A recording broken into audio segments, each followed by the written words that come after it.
Welcome to Native Talk Arizona, presented by Native Health and KRDP 90.7 FM. Later in the show, we'll chat with Edsel Pete, Program Manager of Navajo Nation TV and Film. I'm Lacey Sandoval. September is Suicide Prevention Awareness Month, raising awareness of suicide prevention. On the phone to tell us more is Janice Yazzie, Native Health Behavioral Health Coordinator. Welcome back to Native Talk Arizona, Janice. Hello, and Yazzie to all of our listeners at Native Talk Arizona. My name is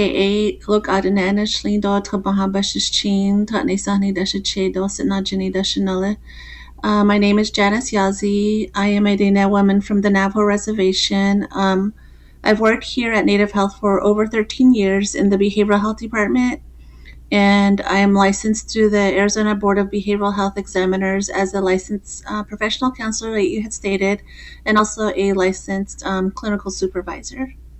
Can you tell us about Native Health's behavioral health programs and services? So the Native Health Behavioral Health Department is an integrated outpatient behavioral health clinic.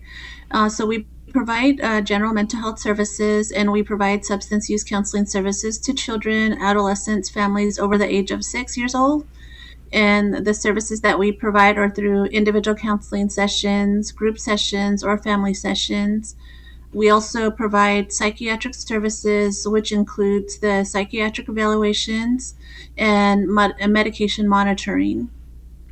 There's other services that are also offered through behavioral health, which is like the talking circle, the intensive outpatient substance use treatment. We also provide DUI education program, and we also have a men's domestic violence offenders group. And so we have 3 different locations. One is the Native Health Central location, which is on Indian School Road and Central Avenue. We also have the West location on Dunlap Avenue and 27th Avenue. And then we have our Mesa Clinic on Extension Road and Southern Avenue in Mesa. And September is Suicide Prevention Awareness Month. Can you tell us about this month and why it's important? So the Suicide Prevention Awareness Month is all about coming together from all different avenues to basically promote suicide prevention awareness. So when we're talking about raising awareness, it's important to break down the stigma around suicide so people can get the help that they need and the support that they need during difficult times. And then oftentimes when we talk about stigma around suicide, it's due to lack of understanding about what suicide is, or even sometimes people have some negative beliefs about suicide, and these stigmas can lead a person to feeling different and negative emotions, just like maybe feeling embarrassed, or maybe feeling misunderstood, or maybe even being criticized. And so this month highlights the importance of educating ourselves and other people the facts about suicide, the resources that are available, and then also know that there is hope and understanding out there in reference to, just suicide prevention. And are there warning signs or risk factors for suicide? Yes, there is. So there are multiple factors to consider when we're talking about suicide. So those could be something like mental illnesses, substance use issues, trauma, grief and loss, or maybe even getting exposed to violence or even social isolations. And when we're talking about different warning signs for suicide, there's a lot of different warning signs in regards to suicide. Some warning signs maybe when a person talks about or just, makes plans for suicide, when someone maybe expresses hopelessness, or maybe they say that they have no reason to live, that could be a warning sign. Or when someone shows like intent or maybe even like severe emotional pain, or you notice a person going through like extreme mood swings, or maybe sometimes people would start to be more hostile. They're very angry, and they even have changes in their sleep patterns. Other warning signs that I can think about as far as suicide is somebody is talking about being a burden to other people, they're feeling like they're stuck and they're just feeling trapped and they just can't handle it anymore. And then other warning signs would be when a person starts to increase their use of like drugs or alcohol. And how can we support someone considering suicide? So when we do notice that someone is considering suicide, the first thing is that you call 911 if you notice the situation is imminent or that you notice that it's like happening at the moment. Like if a person is like in danger of hurting themselves at the moment, then we call 911. And you may call or text, the 988 number, which is the 988 Suicide and Crisis Lifeline. And that service is available 24 hours a day, 7 days a week, and it's available within the whole United States. And so what we do is, as part of the support, we ask the person if they're thinking about killing themselves. Some people may feel uncomfortable doing this, but this is not going to put that idea in their head that they're going to complete suicide, or maybe even make them more likely to attempt suicide. You may also support someone considering suicide by just, actively listening without judging them, without criticizing them, just show them that you care about them. And then also, the one thing is that when someone is considering suicide, stay with that person and even making sure that the person is also with another person who cares about them until, you're able to get them the help that they need. And then also, if a person is considering suicide, it's best to, just look around and just remove any objects that could be used for suicide. And how and when should people get help who are considering suicide? Well, people should get help if they're, having thoughts of suicide, or even, they're experiencing substance use challenges or mental health challenges. I think I had mentioned that, they may dial the 988 number, which is the National Suicide Prevention Line. You can even go through the 988 website, which is the 988lifeline.org, and chat through that website. Or even, if we're concerned about a loved one, we may utilize that service ourselves, just to chat and see, what should I do? What are the next steps that I should do? But again, if a person is in imminent danger, then, please call 911. Mental health is really important in our community and in raising awareness for suicide prevention. How can people take care of their mental health? So mental health should always be seen as important as taking care of your physical health, making sure that we're getting enough sleep, enough quality sleep, which is usually like about maybe 7 to 9 hours of sleep per night for adults, making sure that we're getting regular exercise, making sure that we're eating well, and then just staying connected with our natural supports, our social supports, and then also utilizing coping strategies, like relaxation techniques or maybe practicing mindfulness. And then also, avoiding harmful substances, alcohol, drugs, and then also making sure that we also include the self-care portion of it, which is, like things that you enjoy, like reading, cooking, playing with your pets, watching TV. So those are some examples. And what are some ways that people can tell if their loved one is depressed? Some common signs of depression would be when someone says they continue to say that they don't have any interest, or they have little interest or pleasure in doing anything, or, when they're feeling down, or when they're feeling depressed or hopeless. And when they're noticing, like sleep problems, like trouble falling asleep, trouble staying asleep, or maybe sleeping too much. And then, or, when they're just constantly feeling tired, or they're having little energy, or even, when they're having poor appetite or overeating. And then, as far as just the symptoms, or when we know that somebody's, going through depression, they're feeling bad about themselves. They're saying that, they're a failure, they've let themselves down, they've let their family down. And then eventually, they have trouble concentrating on things. They feel like they're moving a little bit slower than usual, or they're starting to be more fidgety. And then also, they start to have those thoughts that they would better off be, dead in some way. So if someone says they're depressed, or if someone is joking about hurting themselves, how can we take these statements seriously? So the first thing is that, just being supportive, you can listen to them and let them know that you care about them, and that you're there to listen to them, encourage them to get help, check in on them through, text messages or maybe phone calls, or even, visit them in person. Um, it would also be helpful to let them know that, you're there to connect them with services if needed. Like, I know of this resource, I know of this clinic, maybe you should get some help. Do you need some help with that? And the most important thing that you can do is just to remind them that, you love them and that you believe in them. And for those who have lost loved ones to suicide, what support can you offer? So there are supports out there, resources out there that are available, such as like grief support groups in the community. They even have grief support groups online. Um, Counseling services. Native Health has counseling services at all three locations.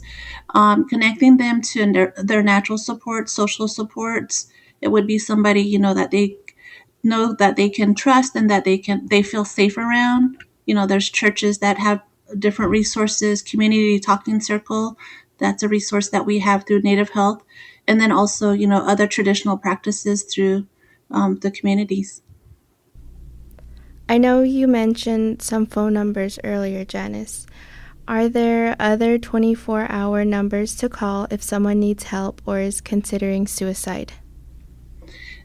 Yeah, so then if for mental health resources, if you're an adult and live in the central Arizona area, you may call Solari's Warm Line, and so that number is 602-347-1100 if you need to talk to somebody. And for LGBTQ plus, you may call the Trevor Project at 1-866-488-7386, or you can text them through 678-678, or you can even go through their website, the trevorproject.org, and chat with a counselor, and that service is available for teens from 13 to 24. And then there's also the Teen Lifeline, and that number is 602-248-8336 if you live here in the Valley, or it could be statewide in Arizona. That number is 1-800-248-8336. In addition to the resources and counseling services that you mentioned, are there medications available to help people? Yes, there are. And so, that resource is available through Native Health, and, that psychiatric services. And for Native Health, you'd go through an intake and, complete a psychiatric evaluation, and then you'll be assigned a psych provider and continue with medication management appointments with that provider. What is the process for someone who would like to get counseling treatment? To get started with counseling treatment, the first thing is to do a behavioral health intake assessment. And so the first part of it is just to get registered as a patient. So you'll complete intake forms. And again, those forms can be found online at nativehealthphoenix.org or by coming into the office. The assessment specialist will have those forms ready for you. Once that intake assessment is completed, then you'll meet with your assigned behavioral health counselor, where you'll create a treatment plan according to identified needs, and then just identifying goals, natural supports, and then different types of interventions that will be used as part of counseling services. And then finally, after the treatment plan is when you continue to meet with your counselor on an individual basis. It could be individual sessions, or it could be like a group session, or even a family session, depending on the interventions listed as far as the treatment plan goes. Do you have any supportive words for anyone wanting to seek counseling but are afraid of the stigma attached to it?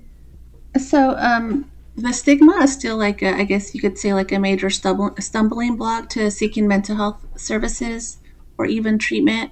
Because as far as that stigma, sometimes people, what would people find out if I were seeing a counselor or a therapist, or what if I'm spotted? What if somebody spots me coming out of the office, or maybe even seeking therapy? Does that mean I'm crazy? Does it mean that I'm weak or a failure? So those are a lot of the things that is created according to just, the stigmas that we're talking about.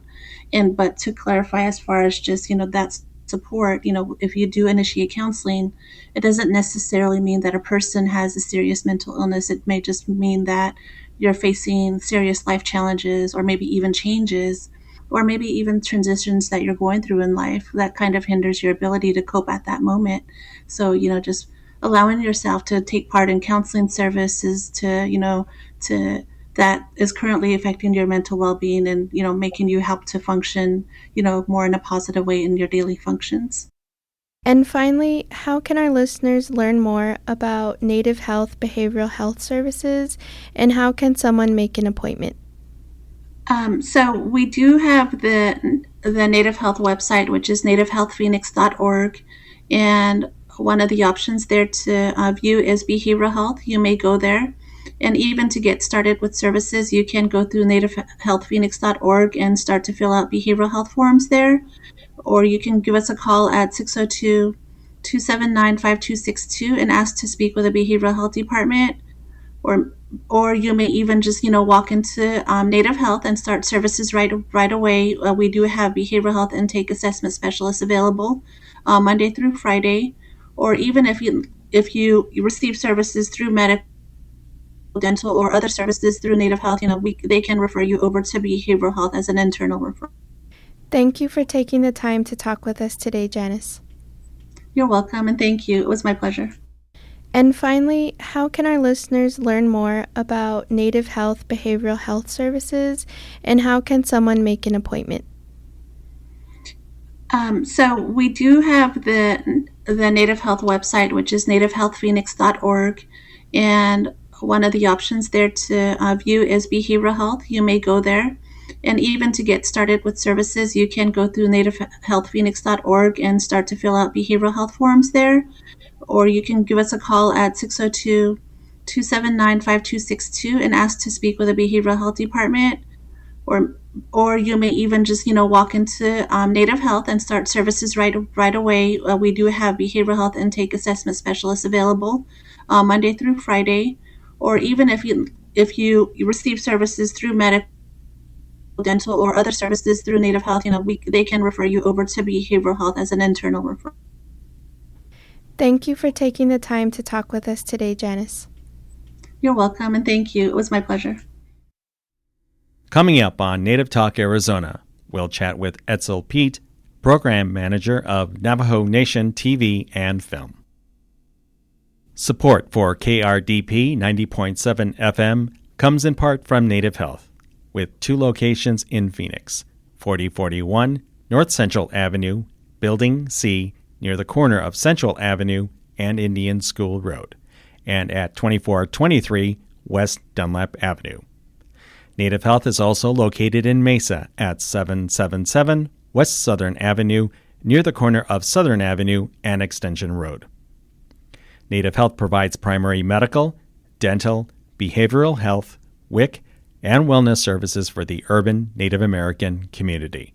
For more information, call 602-279-5262 or visit our webpage at nativehealthphoenix.org. Native Talk Arizona returns after this song.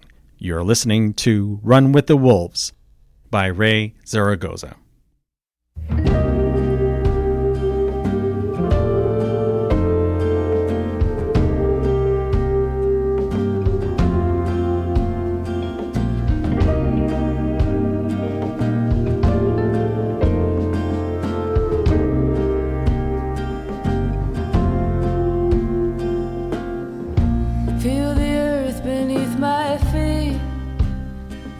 Me down, I heard the sounds echo softly in the breeze, in the clouds, I hear them now.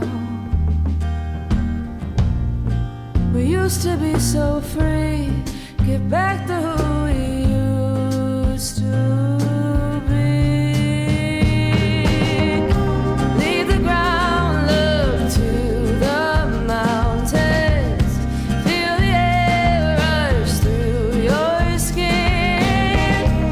It's the way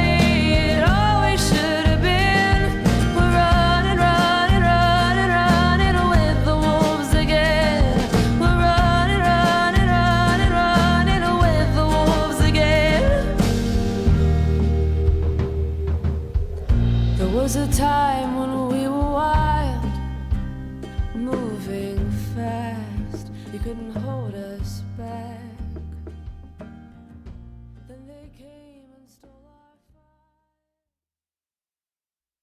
Welcome back to Native Talk Arizona, presented by Native Health and KRDP 90.7 FM. I'm host Lacey Sandoval. The Navajo Nation TV and Film's mission is to foster modern media storytelling with inspired Navajo talent, while cultivating diverse partnerships for the presentation of Navajo land and identity. On the phone to tell us more is Edsel Pete, Program Manager of Navajo Nation TV and Film. Welcome to Native Talk Arizona, Edsel. Before we get started, tell us a little bit about yourself. Quick question on that. Is that about myself as a program manager here, or is this more like a personal history of 10 years, 20 years ago? You can go ahead and do a personal introduction, like a quick clan intro if you'd like, and then after that, a little overview about your job title. Okay, great. Yacht A, thank you for having us here on your show. My name is Edsel Pete, Program Manager with Navajo Nation TV and Film. We are located in Window Rock, Arizona. Look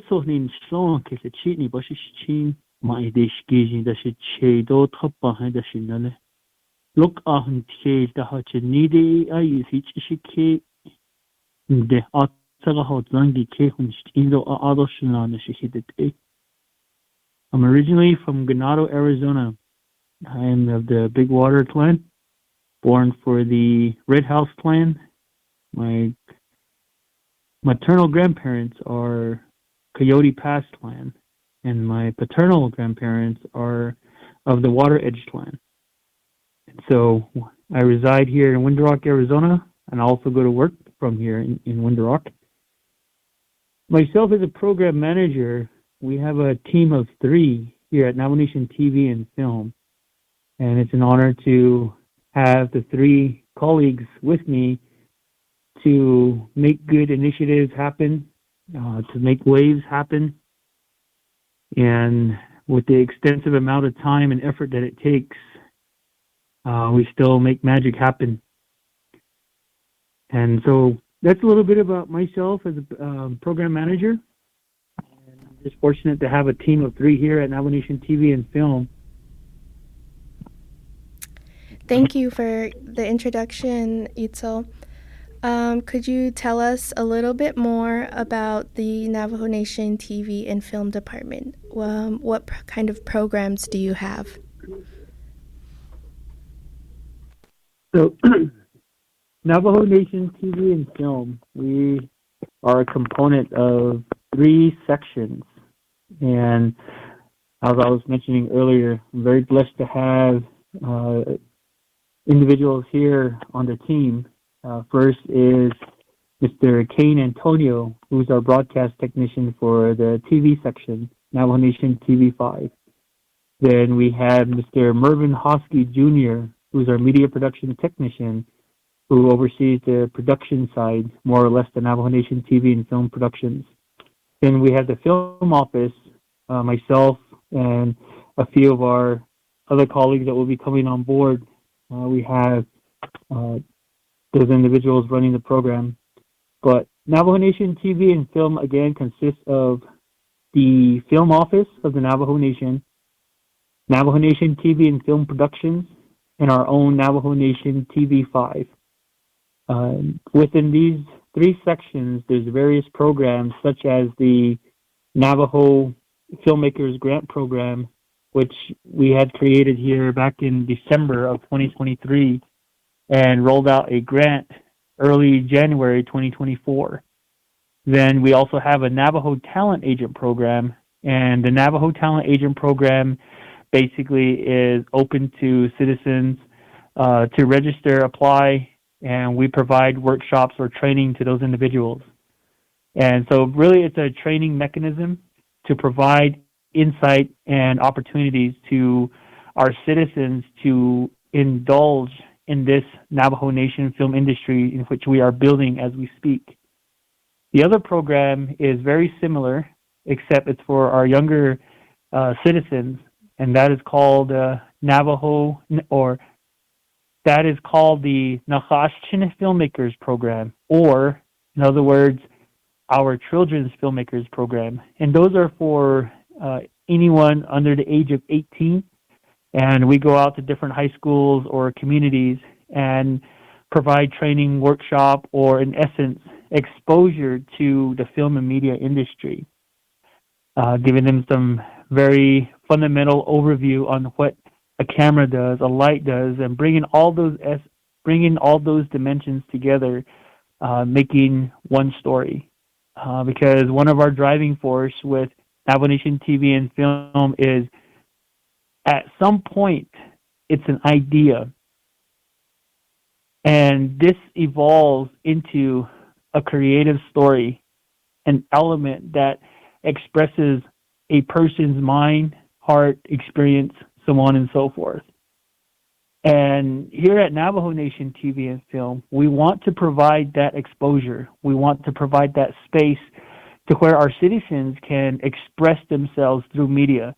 And we continue to strive to make sure that we provide those space, we provide those resources. And really, that's all we are. We want to be a resource to our community, more or less a one-stop shop to make magic happen.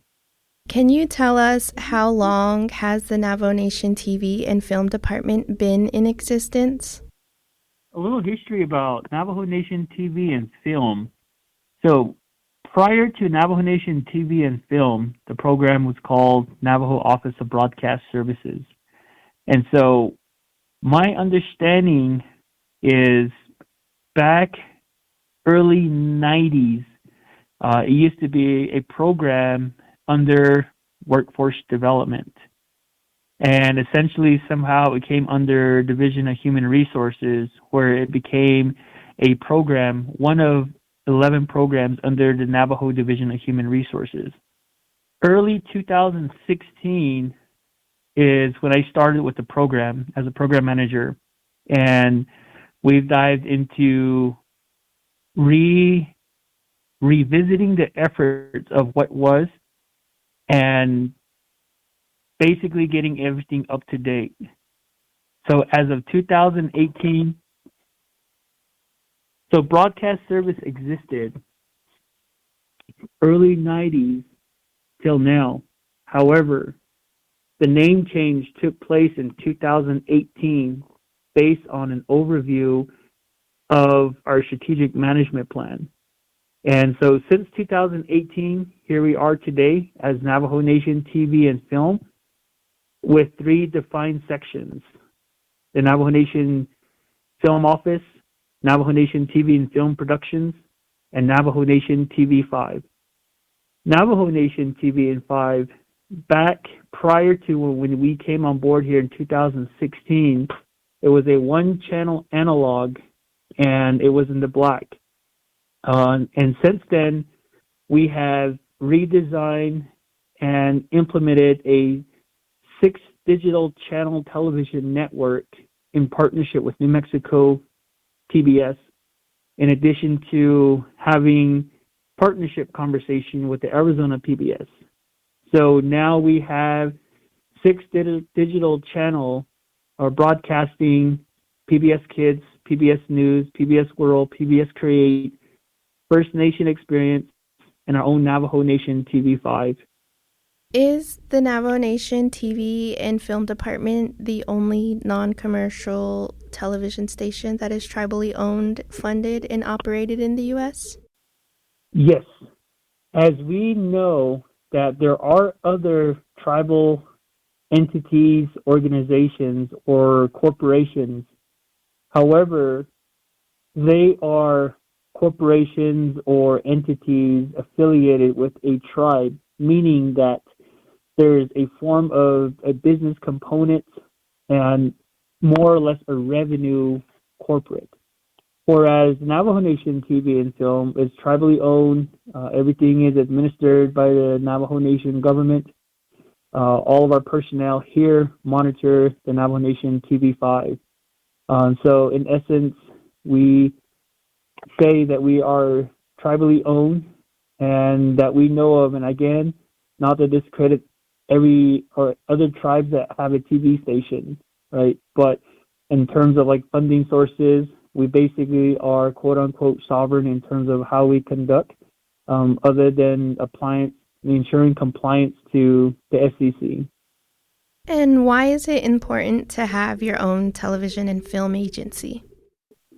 I think first and foremost, having our own television and film on the Navajo Nation is providing an outlet to our Navajo citizens, because our citizens is our priority, providing them a resource, providing them a space. Essentially, it equates to economic opportunity or stimulating an economy and providing them an outlet. When I say providing them an outlet, what I refer to is, let's say, myself growing up. I never imagined that one day I would be in a film, or I never thought about it. No, those are for Hollywood people. Those are for stars. Those are for people that is off the reservation. We're just going to sit here, turn on the television, and watch it and be entertained, right? But since then, no, we can do that. We can also be in films. We can be in media. We can be storytellers. We can produce. We can direct. We can do it too. And so we want to instill that belief. We want to provide that outlook, that perspective, like, hey, this is not just for anyone off the reservation. This is for people that can be on the reservation, because we are natural storytellers. We are very passionate about telling our stories. There's a humor that comes along with it. So kind of going back to talking about when I was much younger, graduating from high school, I always think about if there were these type of programs or workshops in the film media industry, I would have probably been enlightened, and I would be excited to join and find a way to venture into the film and media industry. But it was very limited. Even a camera, like, you got to go to school for camera. You got to know everything about cameras, the dynamics, the settings, so on and so forth. What the light does to the camera has a different view. But even with that, the greatest camera is your own person, your own perspective and your outlook, and how you perceive an image from your own view, and how your brain housing gear processes what image you're looking at, right? So going back to high school, very limited. You either join the military, which is not a bad thing, or if you're very lucky, you go to college, or you go to a trade school, or you can hang around and see what we can get into. Cross your fingers, we'll get a job. But it's not so much about a job. It's finding a way to penetrate your own identity, your own culture, your own vision, your own person, how you navigate, because you are unique to your own right. And that uniqueness is where we would like to say that if this interests you, we want to have a playground for you. We want to have a resource. We want to have a space for you. That the military, trade school, educational component is not the only way, that this perhaps could be one way. If you are a carpenter, you could be building stages here on the Navajo Nation. If you like to draw, you could be a storyboard developer. If you like to write, you could be a script writer, right? So this is where we like to go with Navajo Nation TV and film. We want to create that space. We're not asking everybody to say, hey, this is the only way to do it. No, this is one opportunity that you can endeavor into. But again, essentially at the end of the day, it's what entices you and what makes you gratified in making sure that you have a career. And I'm hoping that's where Navajo Nation TV and film can come into play. So again, in summary to that question, economic opportunity, creating an industry, creating an outlet, creating a resource, and creating a space for our Navajo people. In your time as the program manager of Navajo Nation TV and film, Do you have a favorite success story? Favorite success story. I think the favorite success story is indulging in this opportunity with the blessings of our team members. Because I say that because I don't think that whoever comes to Navajo Nation TV and film truly understands or understood what they were getting into.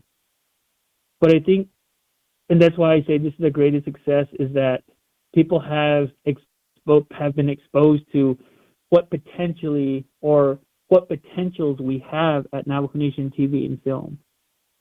I think that's one of the greatest things, is getting the exposure out there. I think that's one. I think the second part is we trekked into a Navajo film familiarization tour back in 2019. That was one success that really exposed us to producers and directors and providing them a tour of the Navajo Nation and hearing the different perspectives on what potentials the Navajo Nation has to offer in terms of film. The vast amount of lands.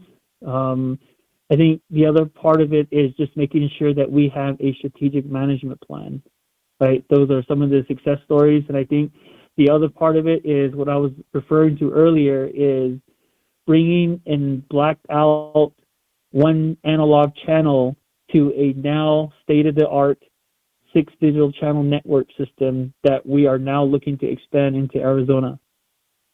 I think that's one of our success stories, along with our Drone Navajo program.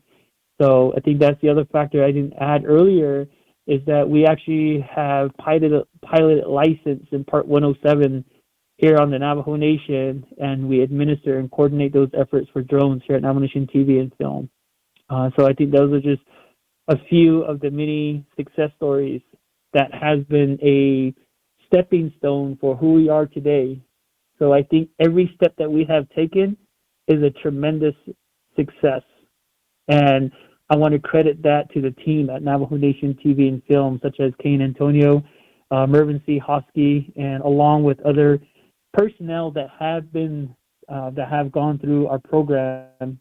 They've all made their marks in developing Navajo Nation TV and film as it is today, and I'm very excited. I've been very blessed to have them from really just making sure that we stay on track in what we believe, what we're here for in the first place.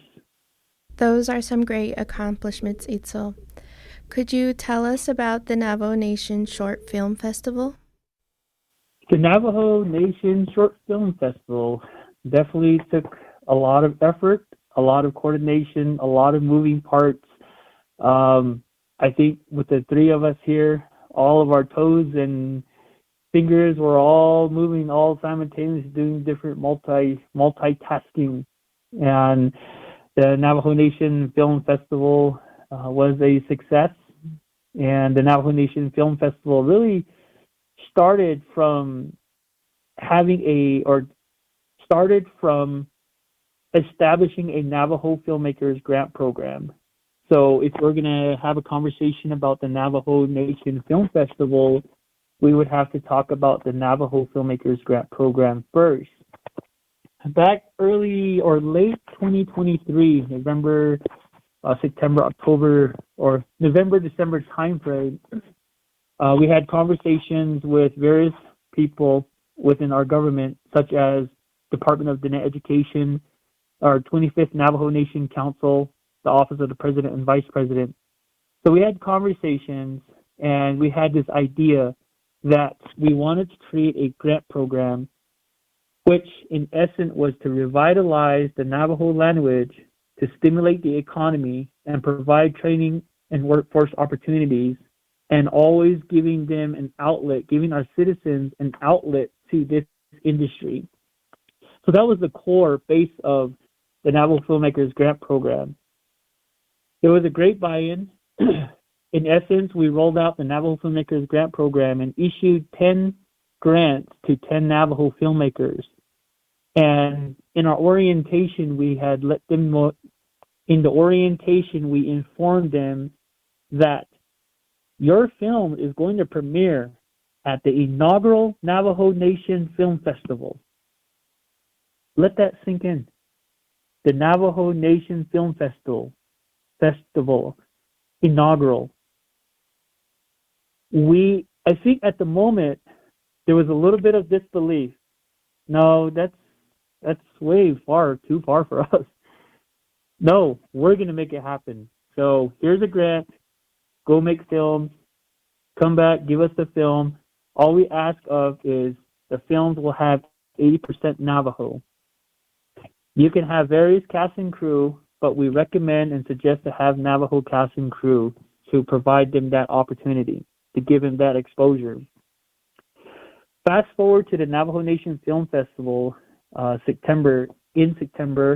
So two things. In September, on September 4th through September 7th, 2024, early September 2024, the Navajo Nation Film Festival, we rolled out the red carpet with 8 Navajo films along with additional submissions through our submission portal. It became a success.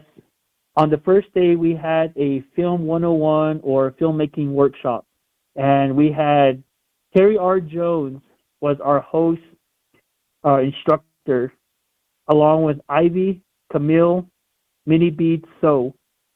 And so we had registrants.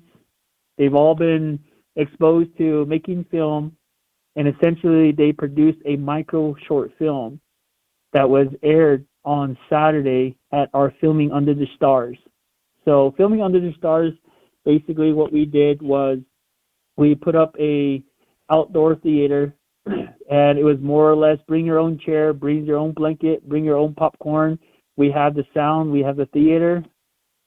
Watch this micro short film that was created by our workshop participants, along with additional screenings that were not premiered during the actual 2-day screening.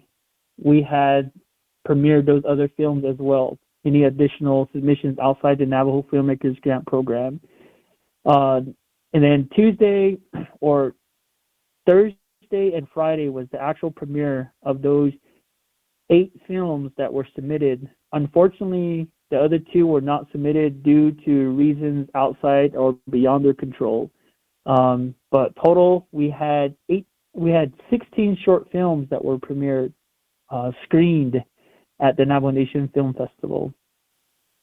Can you clarify what is a short film versus other types of films? So short film basically is typically films anywhere from 8 minutes to about 15 minutes. And some short films can be a little longer than that, but most usually average about 8 to 15 minutes in short film. And really that's just a different variety of individuals telling their story. And I think for the most part, the idea of short film is to get a story out there that somebody could perhaps convert it into or produce it into a feature film. Or it very well might trigger, hey, that's a great documentary. That's a great story we could tell. Or that's a great YouTube feature. That's a great, let's make something out of this. So I think that's our understanding of a short film. Just telling a story.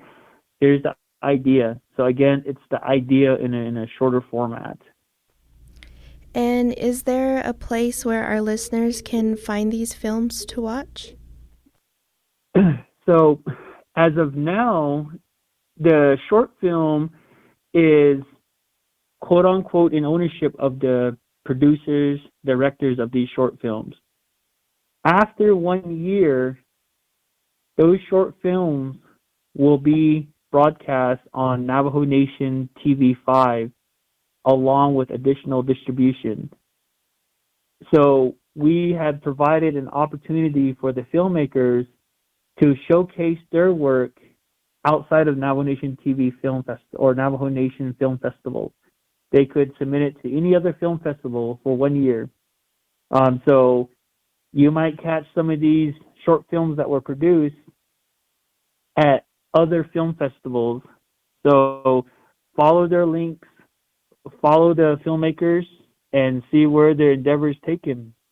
And don't forget that Navajo Nation TV is hoopering and hollering right behind them. So we just wish them the best and support their films and look out for their films.